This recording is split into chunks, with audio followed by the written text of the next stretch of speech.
s'arrache. Il est passé. Super, l'artiste. Super, encore un but sensationnel.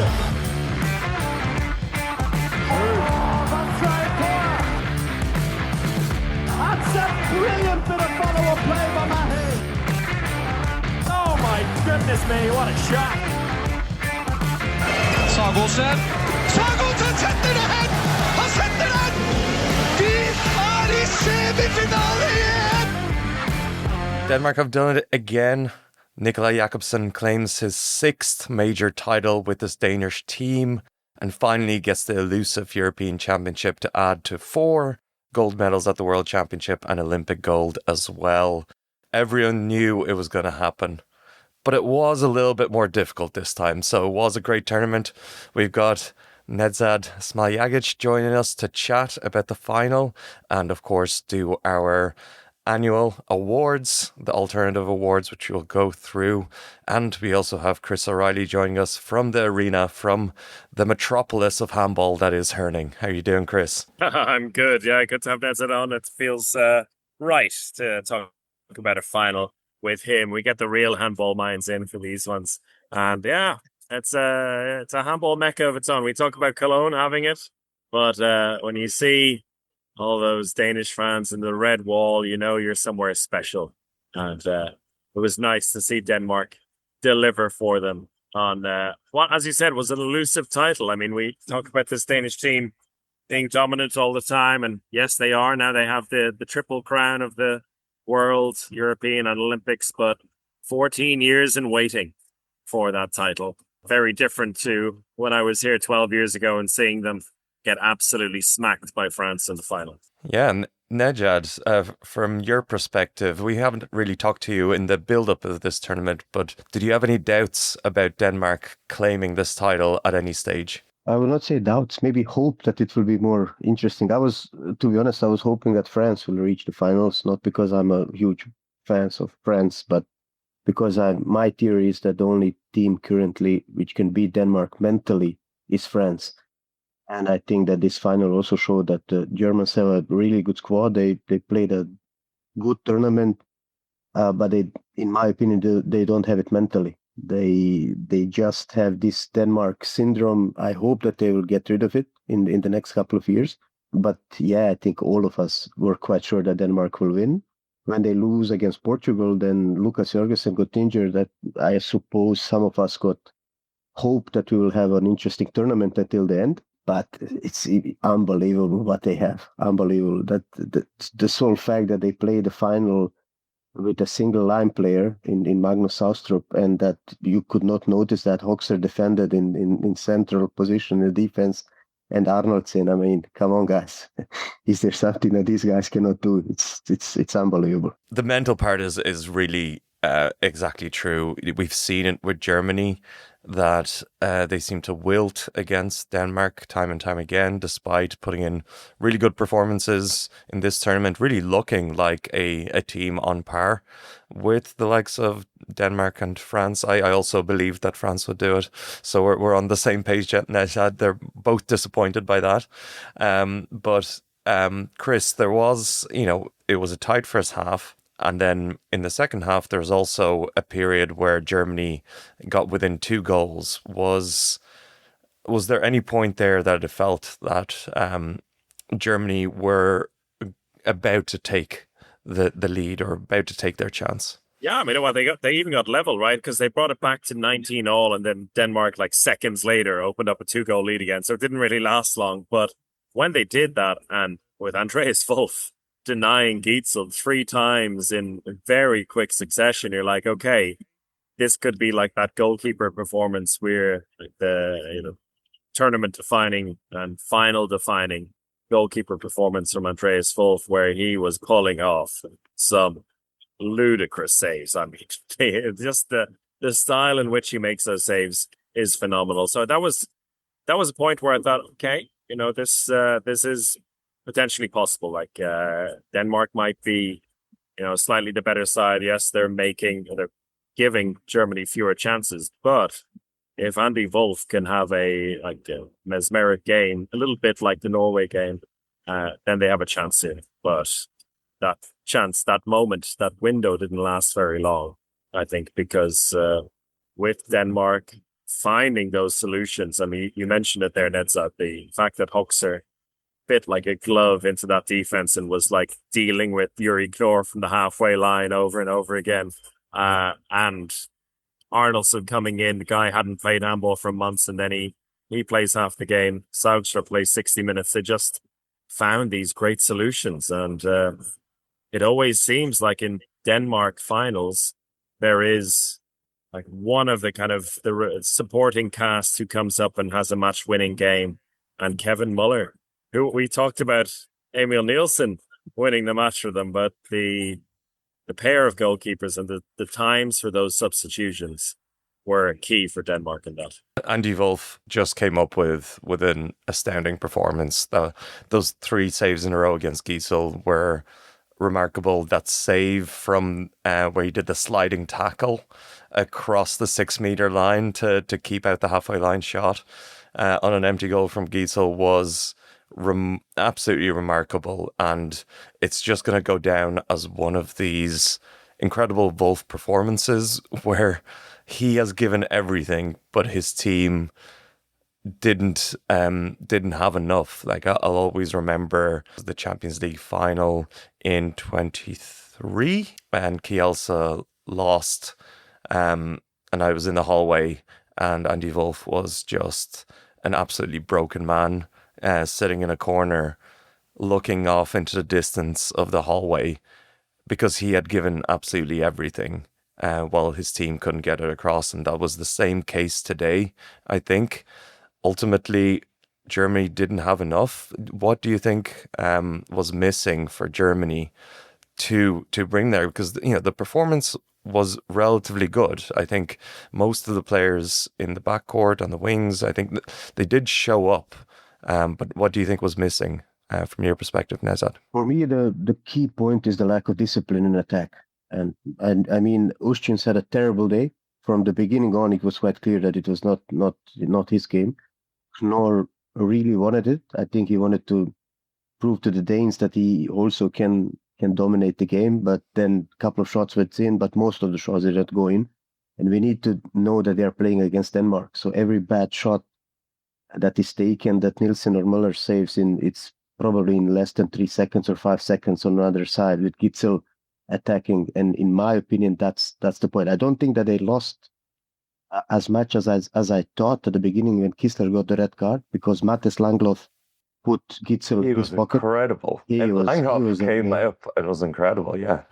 He was amazing. I think he stabilized the defense. You mentioned, guys, both of you, that they had Wolf, so they had that part. But like the shot selection, especially against defense and against Muller and Nielsen, is for me just terrible. You cannot, if you have a bad game, pass the ball more current. And the second part will be maybe for me that but that is throughout the entire tournament. I don't understand the substitution and what is the plan behind every game that Germany is playing. Nils Littlein came in the second half, had 3 good actions, made 1 mistake, back on the bench. Marko Grgic didn't play a single minute in the first half. In the second half, he came as a fire, played really good. Julian Köster played really good first half. Then I did not see him much in the second half because of the rotation. I don't know if German players are quite comfortable with this substitution style, because I could not figure out what was the plan. But for me, just to wrap it up, the lack of the shot selection is for me terrible. Very early, not waiting, even though if it's a passive play it until the end, try to run back. Don't allow Denmark to overrun you. I mean, Kirkelke had, I think, 2 or 3 fast breaks in the second half. He didn't score everything because Wolf was there, but still Denmark got way too many easy goals based on the lack of discipline in attack. And one thing that stood out for me was that, again, in this game, there was a point in the second half where Yuri Knorr kind of signaled to the bench and was just like, I don't know where to go here. It was a little bit different to the France game, where he had given every single ounce of energy and produced an incredible performance. And looked at Gisela and said, okay, I'm done. I just don't have anything left in me. In this case, it was almost like a mental giving up from Knorr, where they had that backcourt which was working with Kuster and Ustjens in the first half, and it just stopped. Like, there was nowhere to go for them, and Knorr literally just stood there exasperated and was like, you need to take me off. And then Gislen put on a whole different backcourt. And it's kind of crazy that he has allowed this in multiple games, where the backcourts that may be doing well for a good period, he waits until they start failing. That's the issue. It's until the moment that they're either exhausted or start making stupid decisions, and that happens a couple of times. And in this case, Denmark punished them for it, and they were climbing back from it, instead of maybe planning a little bit better to allow Yuri Knorr to be his most effective self in the last 5 minutes when, time's crucial. And, we've given criticism to Gisela throughout the tournament for this, and I think it rings true, because it was a little bit of a mess. But despite all of that, it came down to, again, when it came within those 2 goals, Wolf made 2 saves, or it was 3 actions in a row where Germany didn't get the rebounds. Whether it was a save or a block from the German defense that could have allowed them back in. So it was still a really impressive performance from Germany. I still say it's different to the other games that we've seen Denmark roll over them with ease. They made Denmark sweat. And maybe, I don't know, Chris, if you saw what the German team and the players, what their reaction was kind of after the game, what was the general feeling?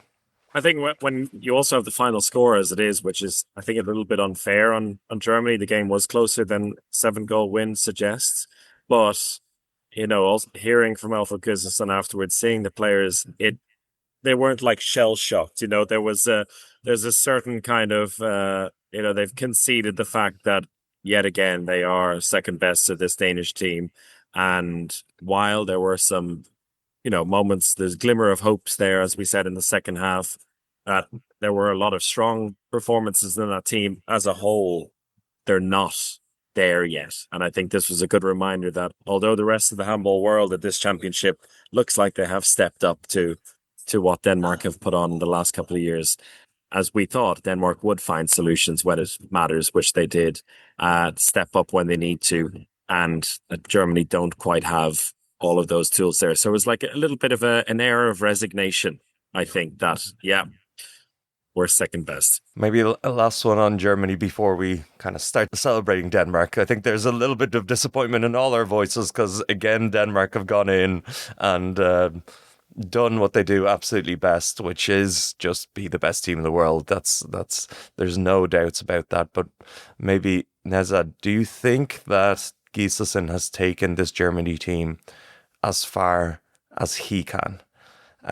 Or is there another opportunity for them to improve and run it back? I think yes. To your first question, I think this is the maximum dignity.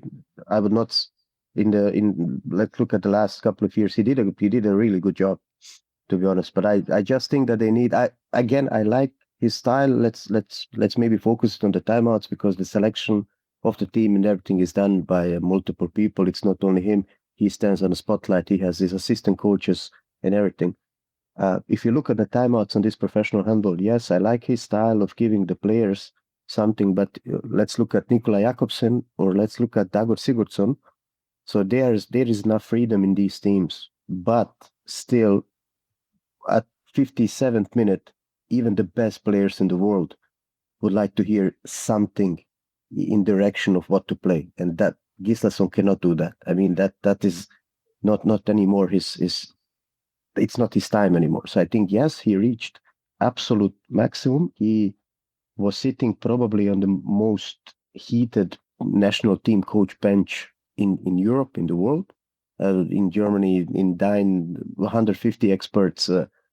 After every mistake, everybody's fans don't like him. Then he wins. Then fans like him again. It's immense pressure. Bob Hanning is sitting behind him and speaking shit in his ear and in every single newspaper. So it's not an easy job. He dealt with it as a gentleman, as he is.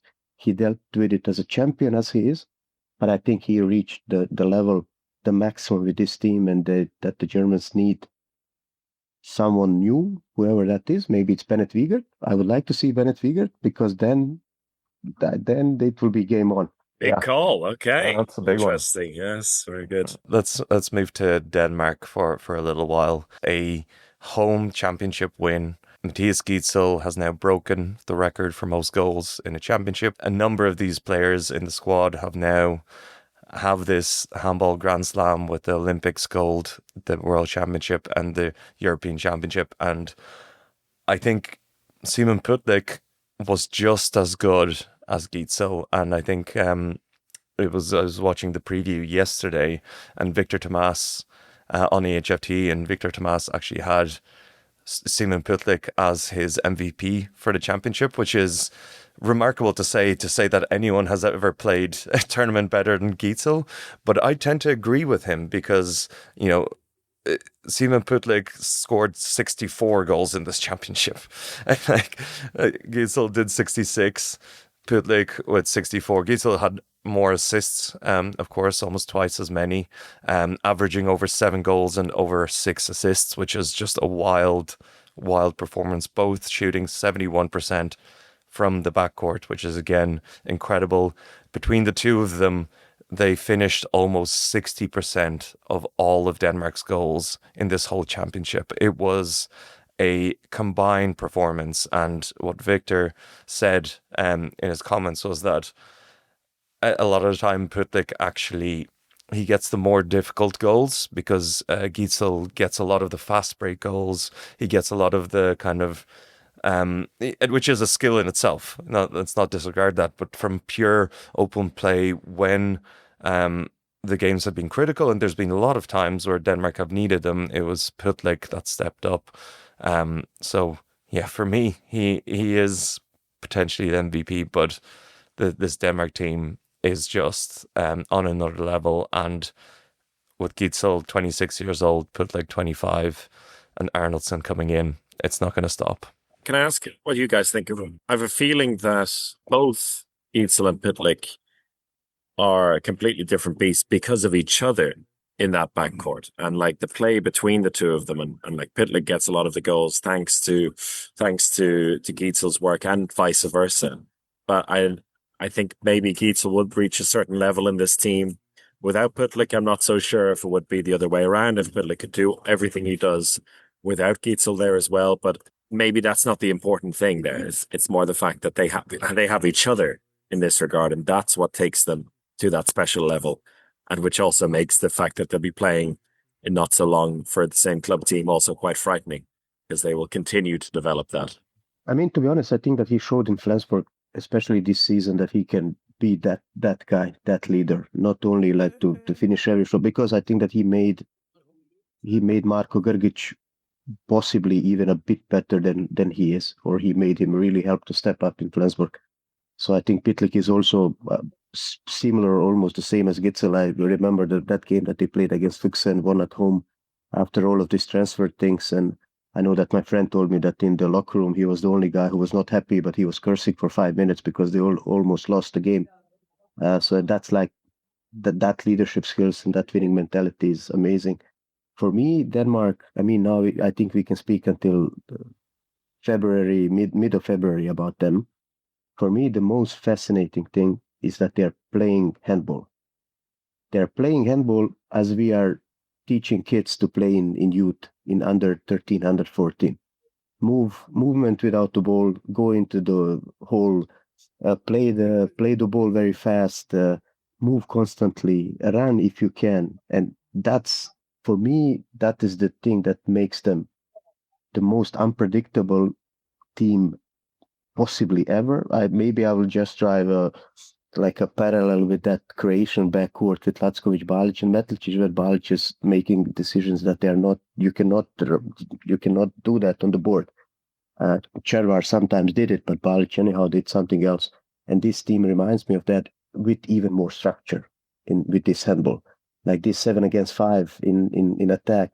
I mean, it's mind blowing. I think that Gitzel had 4 or 5 shots from 6 meters in the first half from positional attack. I mean, it's unbelievable. So, but Yeah, they are the playing. amount of There's no breakthroughs in the middle, it's exactly, and they are that's the thing that okay, we all want competition. We all want France to attack it. We all want Germany to attack it so that we don't have Denmark.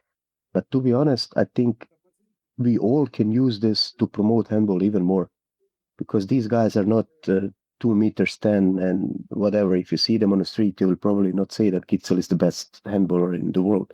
And I think that this Denmark, the style of handball that they are playing, must be showcased as something that we make handball even bigger, that we make handball even attractive. I say, hey, you don't need to be 1 meter 95 or 2 meters. Be fast, be smart, play it. Because for me, it feels like they are playing on the playground. They are playing just with each other. Maybe it will be a cross, maybe it will be a pass. They don't know what happens. Attack constantly, pass, run. And that, for me, that is the most fascinating thing. And the thing where I say, yeah, I would also like a final that goes in 2 overtimes and penalty shots. But I also cannot be sad that Denmark won, because this handball is amazing. beautiful. I honestly don't have anything more to say there. That was a great summary, and I think that is the wonderful thing, is that they play the modern handball, but they're actually still wonderful to watch.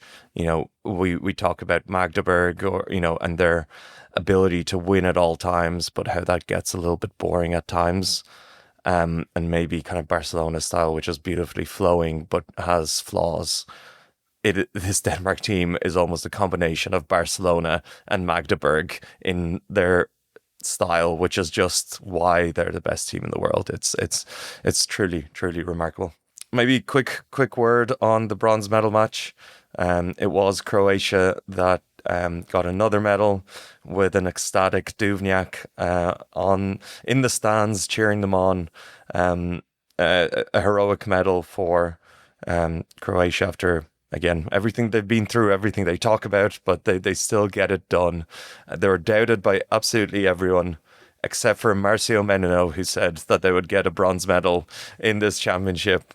So kudos to him. He had a good feeling about them, but it is a great story for handball, as always, for Croatia to still be at the top. And what do you make of your Balkan brothers there, Nedzad? To be honest, I'm just thinking how to figure out to meet Dagot Sigurdsson in person. I would like to hear the things that this guy is doing is amazing. I mean, when you look at the roster of this Croatian team, when you look at the way how they came, Rasmus Boysen was not wrong. Let's be honest. I was agreeing with him before the tournament. Kuzmanovic and Mandic did not have 20 saves in the last 6 months altogether in Bundesliga. Ivan Martinovic, Sindric are struggling in Veszprém. Martinovic is struggling, didn't play at all. So good. Marash, don't know how the court in Paris Saint-Germain looks like, because he doesn't play. Besides the wings, let's not forget that throughout this tournament, most of the time, Sigurdsson played with 4 players from Croatian league. I mean, guys, tonight in the roster was a Dijano Češko, player who plays in the Bosnian league. He plays in Bosnian league. I mean, it's remarkable. And then he has this. Načinovic doesn't. Načinovic is 2 games, 3 games on the stands, and then he comes and delivers. I don't know what Sigurdsson is doing with them, to use the best of the mentality that they have. Yes, he printed Rasmus Boysen, put it on the locker room. It's we against the world, and if he also manages to make EHF to change some rules at the European Championships after the stuff that he said, then this guy is, I mean, is a wizard. Wizard for sure. I mean, look at the roster, Croatia, Iceland, and just look at that. You would say, hey, Croatia doesn't have a chance. Gisli Kristjansson, Omar Ingni Magnusson, Smarason, who is maybe one of the most underrated players that ever played this game, probably. But they still manage it. Old school, I would never compare it as Denmark. But on the other side, I think that we can look at Croatia also as an example of there's no particular individual talent there. Šoštarić, yes, Martinovic, David Mandic, but they manage it. They manage fight, spirit, defense, and then something will happen in attack. And that's also something that, for me, handball is also that. Handball is not only Denmark, but handball is also a bit of Croatia. Can't agree more. If we're going to go through the awards, and I saw you put up the Warrior there, Alex. I mean, there is half of that team at some point in this tournament you could have nominated for that, and I'm sure we'll just try and figure out whether to give it to one of them or a number of them. But like David Mandic, Zvonimir Cerna, Ivan Martinovic, all of whom have gone through hell at some point in this tournament, still fought through as much as they could.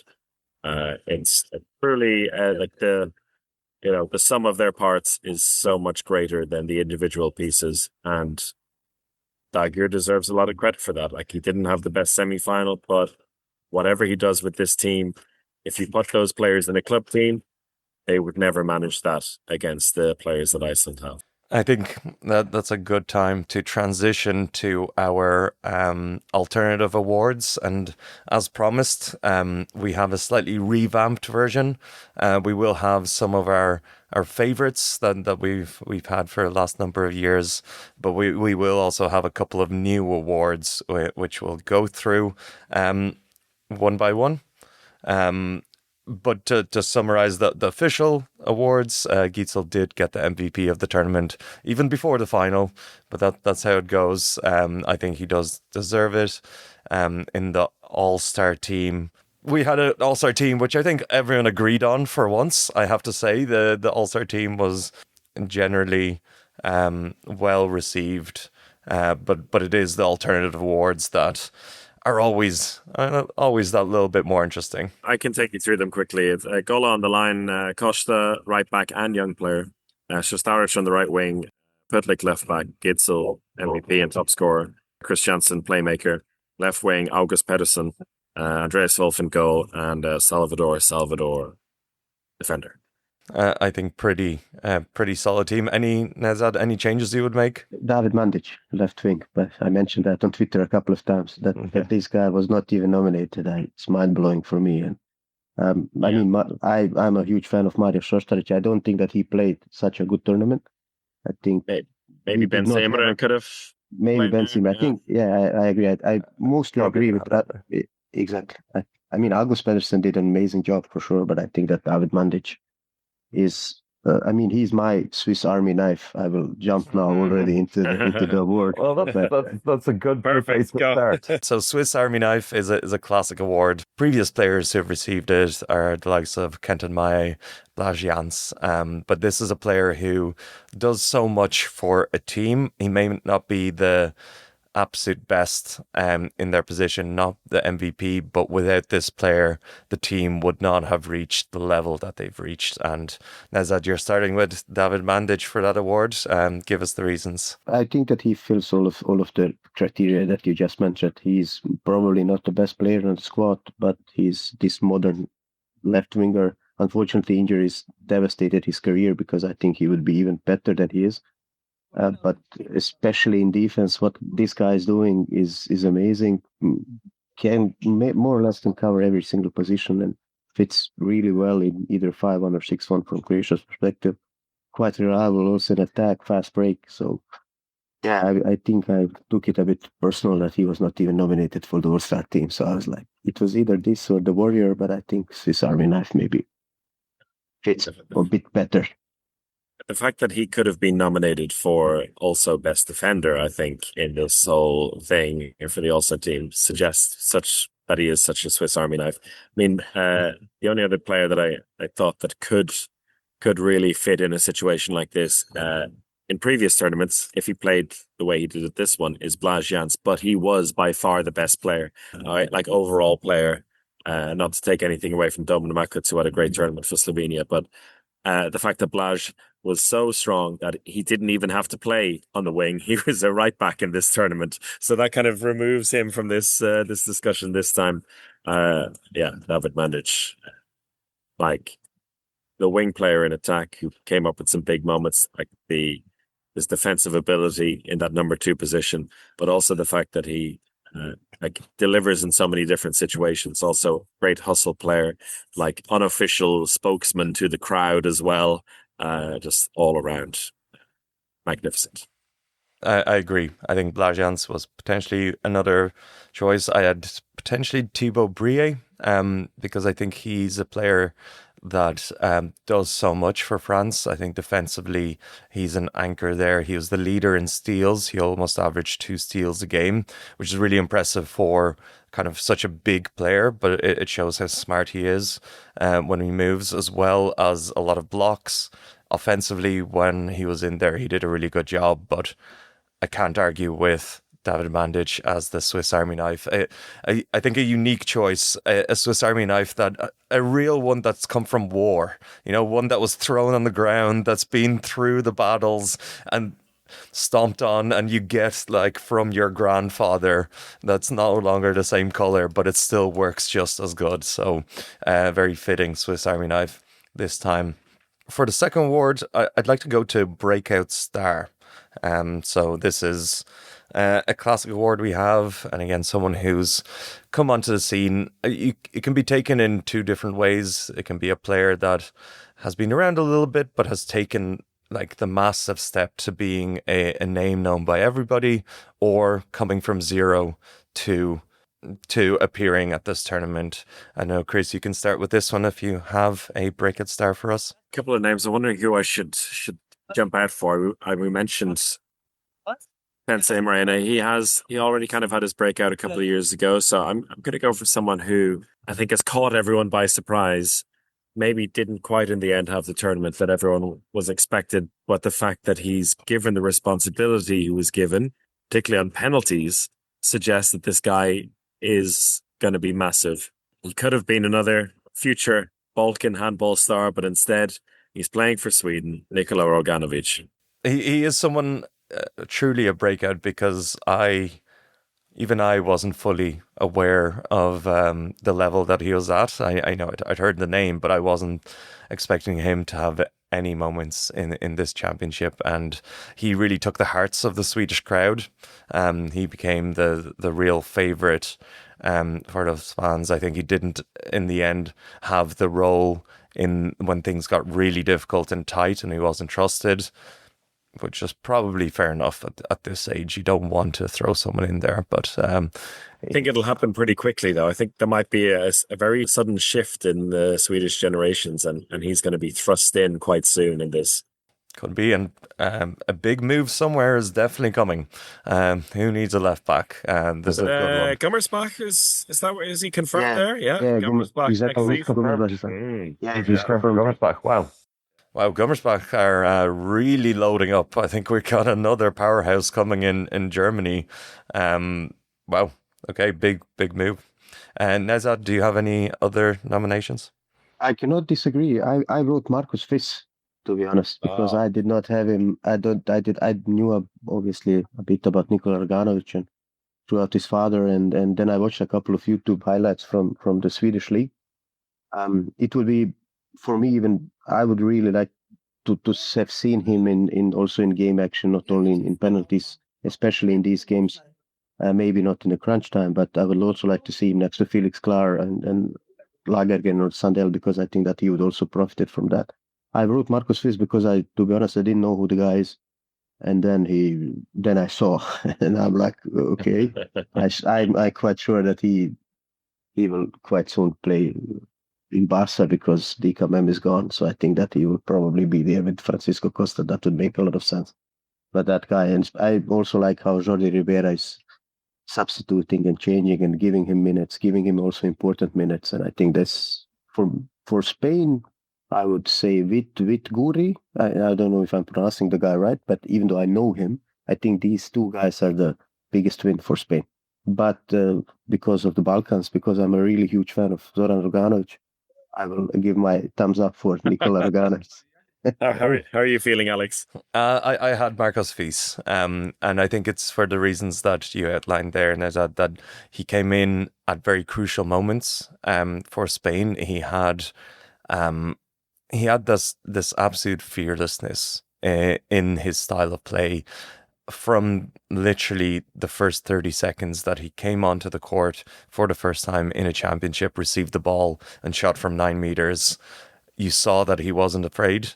And he has the skill and talent to back it up. So for me, I think there was multiple times where his play actually changed the game for Spain, got them to a better level, and he was a more important player than Reganovic in the broad tournament. And at the age of 18, it's just absolutely wild. So he was my vote. But I think it's fair. I mean, if you guys had him in there, I think it's tight between the two of them. But for actual in-game importance, I think we can give him the nod. Yeah. Yeah, I'm half Austrian anyhow, so yeah, it's okay. Yeah. Brilliant. Next award will go, and it's a classic, Random Rocket. And I do think this was a tournament of random rockets, and maybe not just from a random shot level, but like random performances from players that step into a game and just change it. I think that happened a lot. I think the squads and the talent in this tournament is so expansive that there was plenty of times where a coach or a team looked for something and found it from one of the players that wasn't the traditional starter or main player. Any nominations from your side, Nedzad? I wrote Viggo Kristiansson, 11 goals, 100% against Sweden. So this is something for me. I saw an Icelandic side that in that game, I think that was one of their best games ever that I saw, that they reached the full potential. So I wrote that as a random rocket. And I'm also really hoping that Viggo Kristiansson will move to Flensburg quite soon. So. Yeah, but that was what a game that was. Yeah. Do you have anyone, Alex, in your mind? Yeah, so Viggo Kristiansson was my standout as well. And he actually kind of showed both sides of the random rocket. Random that he produced such an amazing performance at such a crucial time, but also it had the rocket element of it, because he had those absolute rockets from 9-10 meters that shot past Palika, and it was a wonderful performance. I would actually have Marko Grgic as my other random rocket, because while we expected him to have a much bigger role in this championship, he didn't. Like, he wasn't allowed to throughout the tournament, and the performance where it did come was the semi-final against Croatia, where he showed up and started dominating and showing what he's actually capable of. He repeated it again in the final, which it means that it may be a mistake that he's only applying for the category of random rocket, not more than that for Germany. But he was my other nomination. So, I mean, I like Viggo as well. Other players that come to my mind, like, although we see him do it, but so quite randomly, and also his shooting percentage in this tournament suggests it as well. Tobias Grundal just sometimes comes up with absolute magic, and then the ball is dribbling at the goalkeeper after that. So I think he's one, and maybe a little bit harsh for the player he became for Croatia. So I'm not going to push this one, but Tin Lucin, like, he can absolutely smack a ball from like that 12-meter shot at 120 kilometers an hour was wicked. But when you score 9 goals and give 9 assists in a bronze medal game, you're not random enough. So I think Viggo is a good one for this one. Fastest shot of the tournament was 134.28 kilometers per hour from Miro Šlurov, who probably had a little bit of that in him, but I don't think he showed it in one particular moment in general. I agree. I think we're all agreed that an insane performance by Viggo Kristiansson in Iceland's biggest win in this championship was the deserving winner of the random rocket. Well, what's next on our agenda here? Let's get a new award going, and I think it's been mentioned a couple of times, and that is the Warrior, or the Domagoj Duvniak Honorary Award. So this is a player that kind of gives up their body, their whole spirit to a team, to a championship, to lift their team up. I know Croatia is the nation of warriors and have shown it in multiple tournaments. That's why it's named after Domagoj Duvniak. But I have a couple of other nominations, but maybe let's go with you, Chris. Any thoughts? for a man who's given up his soul onto the court and left it quite literally all there, played every single second of the final, last man standing from a 6-man line player squad, Magnus Saustrup. People in our Discord, our Patreon subscribers saying this man needs a holiday or a sabbatical. I really think he does. I don't think he's going to get it, but yeah, what an outpouring of everything from a player, and only fitting that he was given the Player of the Match award by Kevin Muller as well. That shows what the rest of the team thinks of him as well. I wrote the same name, so I will just follow up on you, Chris. I wrote Magnus Saxton. Nothing to add to everything that you said. We're so on the same page here. You gotta agree. That was a legendary performance in the final. 60 minutes played. The discipline he showed, because he knew that getting a 2 minutes would derail this team so much. And from the third minute of the semi-final, he had the discipline afterwards. Got 2 minutes in that third minute and had the discipline despite the kind of the stage of a tournament where your body is breaking down, your mind's not working, you're in critical mode. He was able to get through it. I think Magnus Saustrup is completely deserving to be our first ever warrior of an EHF championship. Going from warrior to potentially someone not as universally liked, we have the Adrian Sipos Award for excellence in shithousery or brutality, as you want to put it, a favorite award. And just for, the fact that this tournament is, this award is named after him, he was the player with the most penalties in the championship. He had 9 different 2 minutes and no red cards, in keeping with his spirit, but he's got an award named after him. We're going to have to find someone else who provided the chaos that this award deserves. This one is easy, huh? He's turned into such a gentleman as well nowadays, Adrian Sipos. So I think he can never be given it again. You said this one is easy, Nedzad. I think we might all be on the same page here as well. Please give us your name. I think it's Ilan, but I mean, I don't want to defend the guy. I don't want to think that he wanted to injure. Said, I think to plan an injury or something like that. I don't know any handball player who will do that. So I think that is something that came up like as literally as an accident. But the scene is, I think that he forgot that it's France against. It's not. Let's say I think that he forgot it's not the Holy War. when he saw Abel Sergio, that was. I mean, the last scene was something that we all saw. Then later on, but I watched the game and it was from the beginning. From the beginning on, Dilana, he was up to Abel Sergio for the entire time. So I think Adrian Sipos award, my vote goes 100% to Dylan. I back that also because, he got away with it. And that is also part of shithousery, is getting away with it. You're looking at that penalty sheet. He's nowhere to be seen. But he's the next Milos Vujovic. He's always looking for that edge. He's always looking for to get others in trouble. Whether he's on counterattacks, whether he's shooting from the wing, anything like that. And we saw him go a little too far in that one. You got any other nominations, Chris? Or he was so clear in my mind. But you do? I have a couple. I've got a slightly alternative version here, and that's Andy Wolf. And that leans towards the shithousery element of it. It might not be the brutality element, but starting off the tournament with shit talking Austria, with really riling them up, calling them a terrible style of handball.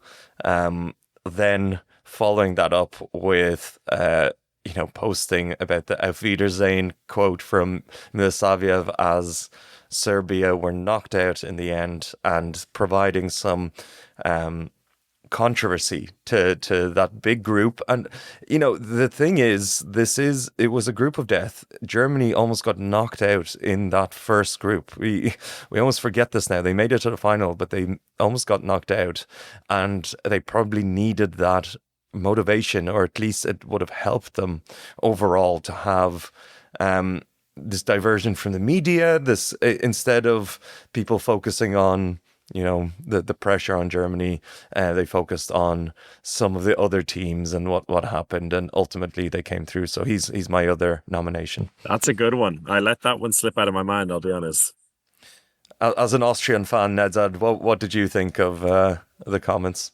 I mean, I didn't want to put him because he backed it up with his performance. So everything that he said, yes, it was. I mean, to be honest, I was just very surprised, because that normally not a single handball player ever says something controversial as like that, and especially really offensive. First of all, towards Nikola Bilic was the captain of this team, but he's one of the main characters, and he's his teammate. He was his teammate for years now.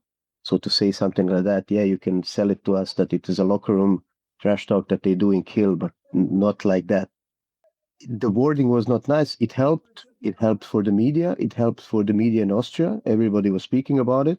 Everybody was speaking about that statement. So that helped to promote the Euro. I also did not like the wording afterwards. I think that he apologized, and he's just extremely lucky. I mean, at the end, Austria gave them the ticket to the main round, which is for the Austrians probably even way worse than the words that Wolf said, and I can confirm that. The only thing that I can say, after I watched especially the first halftime of the Germany-Austria game, I think that Ustjin's, Knorr, and all of the backcourt players should have been very pissed on Wolf, because Austrian players were so motivated and keen, literally, to hurt them. And after that game, just to say a statement that, in my opinion, Austria beat the shit out of Germans, even though Germans won, says a lot, knowing that you have Johannes Gola and Kistler and everyone. But I think that he was just lucky, and I'm quite sure he will never repeat anything like that before a game, never in his life, because he was very, very lucky at it. He gave the Austrians similar level of motivation as Rasmus Boysen did to Croatians. So should we give it to him now, saying as he's probably learned his lesson, we can't give it to him again in the future? Yeah, I'm sure we'll have a chance to give Dylan Nahi the award in the future. I don't think that will change. I also have a little honorary mention for this category, and that is maybe not in full spirit, but Polish player Wiktor Jankowski, who played 34 minutes in this tournament. He got a 2 minutes, then got a red card, and then got a 2-game suspension and didn't play another minute in the tournament, which is not the greatest tournament for him or Poland, but I just found it very funny. He definitely didn't get away with it. I mean, the Slovenians in the first half against Faroe Islands also engaged in some good shithousery and then cleaned up their act. But it was too late for Matic Smajlagic, who got himself a red card and a 2-game ban as well. But these are good examples of players not getting away with it, I would say. Exactly. So I think we'll go with Andy Wolf for causing a stir and then backing it up in true Sipos style. We got two more awards to go, one new one and one relatively new one. Let's go with the new one. And it's not the nicest award, but I think it's we can do it in different ways. Called the Ember. And I think at each tournament you can see players or teams that have been at the highest level for a long time. And I think really the focus here is players that have been at the highest level for a really long time, but they're just not the same. They're still a great player, but you can see that it is the embers of their career shining in the tournament. And I think there's a couple of those in this tournament. I can start with a nomination this time to give you the idea, and it's maybe not the most obvious one, but I would say Alex Dushabayev could get the Ember Award. I think this is a player who's been through so much, and he may have, he can always recover. An ember can become a flame. that is part of this. But in this tournament, this isn't the Alex Dushabayev who was winning European Championship for Spain, winning Champions League for Kielce or Vardar. It was a player who was playing within themselves, still a good player, but just not at the highest level, not top 20, top 50 in the world anymore. And it looks like he will be an addition to this stacked Gummersbach team next season, and maybe that revives his career. But from this tournament, he seemed like he was in the embers of his career. Good call. Yeah, I have a couple of in mind. Do you have any, Nedzad, before I jump in? I have had a struggle to choose between two Scandinavians. I had Me too. I had Sander Sagosen and Jim Gottfridsson, and I stick with Jim Gottfridsson. The only thing that I'm after a bit thinking about it, because why not Sander Sagosen? Because I think, he's still young, and I think Aalborg is a really good team where he can maybe not play his 45 minutes, but maybe play his 20 minutes and still win a couple of titles. Jim Gottfridsson, I think this is it. Physically, he cannot compete at this level anymore. Handball changed also a lot. Maybe possibly can also be that both in Sweden and in Szeged he's working with Appelgren. I think there's not a huge level of trust there. But yeah, I stick with Jim Gottfridsson because I think he's way past the best. If Alex Dushabayev, for example, it will be very interesting if he goes to Gummersbach. It will be very interesting how he will compete in the Bundesliga. So I'll maybe give him let's say a chance there. But I think for Jim Gottfridsson, that's it. Yeah, those two were top of my list as well. I think Sander showed more in this tournament that makes me think, okay, there could be like another few years of something special. Like he had some really good games, and I think he's still, trying to find the top fitness again, which is possible. And this Norway team might have been the ember, but they've shown something that there is a glimmer there. Someone who I think maybe the flame has extinguished, but might have got this 2 years ago. Vuko Borojan, I think in that Faroe Islands game, realized this is not a sport for me anymore. While he was being run ragged, and in the Switzerland game, I think confirmed it for a lot of those players, sadly. But yeah, in terms of where he was, sitting here 4 years ago, leading the team to the title, to where he is now, and the sport is just not necessarily the same. But there is a room for him at some level, but I don't think it is leading a national team. So I would aim for Jim there. I agree. There was a moment, I don't remember which game, but Jim Gottfridsson received it, and I think there were a player up. He had a huge gap in front of him, and he was standing at about 8 meters. He received it flat-footed, and neither made a decision or made an athletic play, took one step and was gobbled up by a defender. And it was both the fact that, okay, physically he doesn't have it anymore, but it also looks like mentally and kind of tactically, again, the sport has moved past them. And it's remarkable that there's such a big switch to Jim Gottfridsson's career. Just 4 years ago, he was leading Sweden and got the MVP in the European Championship. But it looks like it's over, and Szeged will be regretting the big bet that they made on Jim. So our first Ember Award winner is Jim Gottfridsson. We can take that in a bad way, that the career is coming to the end, but it is. To be able to be nominated for the Ember, you have to do something special, and we can all agree that Jim Gottfridsson has had a remarkable career. The last one is the Golden Spoon, right, Alex, which is an optional one. It is. If there is a specific moment or game or performance that will be remembered in history, what do you think? Is there something there that has gone over the threshold for you? I don't think there there was a moment, and I think that's maybe a little bit of a downside of this championship as a whole. Well, the main round group was incredible, but I think there at the very last stages, we didn't have the last second game winners that decided, in the semifinals and in the final. We didn't have those insane moments. We didn't have the extra times. That's what it's built for, this award, for moments that will be kind of remembered in history. I don't think anyone will look back at the final stages of this tournament with that. I think people can look at the main round and talk about how amazing that was. But with the format of the tournament, it just flipped back and forth. There was not so much where it was like, oh my God, this moment has changed absolutely everything. But as maybe the only thing that comes close is Matthias Giesel getting the all-time top scorers record in a championship. And we take it for granted because Matthias Giesel has done it for the last 6 years at every single tournament. He's done something remarkable. He's been the best player. He's been the top scorer. But this is a new record that he's set.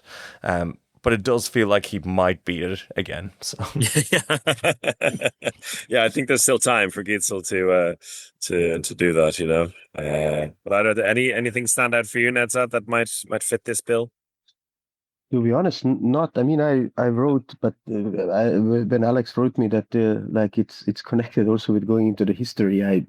To be honest, nothing crossed my mind. I mean, yeah, we had a good tournament. There were a couple of controversial stuff. I mean, there's maybe from the referee's point of view, the way that they need to, as in the NFL, say their decisions, possibly the ones from the German referees, that penalty, not penalty decision. So after the review, nothing happened. Maybe that one, but that may go down in history. Yeah, particularly. Yeah, exactly. Exactly, but like moments wise or comeback wise, at least for me personally, I would mention the Switzerland-Slovenia game, because this is the game that comes very close. I mean, obviously not on the level of importance like that Kielce-Veszprem game, but for me, I switched it off, continue watching some Netflix show, and then I was like, let me just check what's the score, and I was like, ooh, okay, something happened. It's not only the comeback itself, but the fact that it happened after Urs Orman got a red card. I mean, let's be honest. Can any of you guys remember when was the last time at this level of professional handball that a coach got a red card because of complaining directly to the referees? I cannot, to be honest. Like on the European Championship, World Championship, Champions League, that doesn't happen. So yeah, it's something you see in football, but you don't see it in handball. Exactly. At all. I mean, it will not go into the history, but it's for me something that shows again how crazy handball can be. I mean, Switzerland is a definition how crazy the handball can be, because if the games were played 40 minutes, they would probably be European champions. And I think this kind of looking back at it this way, it really sums up the whole tournament so well, because it arguably had, in terms of levels between teams from top to bottom, was incredibly tight. Quality wise, the style of handball for a lot of games is like it's brought the European Championship to another level, but without that kind of defining moment, which I think is okay, because as you said, we don't need it to go to double extra time for Denmark to win this one. We can just appreciate Denmark for what they are. We can appreciate Switzerland for being as wacky as they were. We can appreciate Faroe Islands for coming this close to making something special. But like from all across the tournament, there was so many interesting tales like that. Drama in different ways, controversy, hot takes from Andy Wolf. So a lot of really strong things to take away from it without like that defining moment. And I think that's okay. That's a good summary. No golden spoon, but a golden tournament for sure, again, for Denmark. I think we'll leave it there. Thanks a lot, Nedzad, for joining us. Pleasure as always. Chris, you enjoy some crispy beers in Herning. Have some classics for me. Yes, there's a Tuborg classic with my name on it. But as you can see, the advertising for the Euro is gone behind me. They're waiting to kick me out now, so we can say farewell. Perfect timing. We can leave it there. And again, everyone who's listened to the podcast, thanks so much for following along. Thanks to all the Patreon members who have joined in over the last month, and everyone who's participated in Discord. We will get the results of the Fantasy League in the next few hours and crown our winner. So we will kind of send out some messages around that. It's hard to know who's actually a Patreon member in that league. So we'll do some investigative work to find out who gets the Handball Hour mug and EHF t-shirt. Which is the prize Chris has scavenged for us. But again, thanks everyone for following us. It's been a lot of fun, and stick around. Handball doesn't stop. Magnus Soustrup will be playing a game in about 3 days, so you got to stick around to see what happens there. There's a lot more happening in the Bundesliga, which is going to be an incredible season. The Champions League. Stick around if you've enjoyed the championship, and we'll speak again. Goodbye. Ciao, ciao.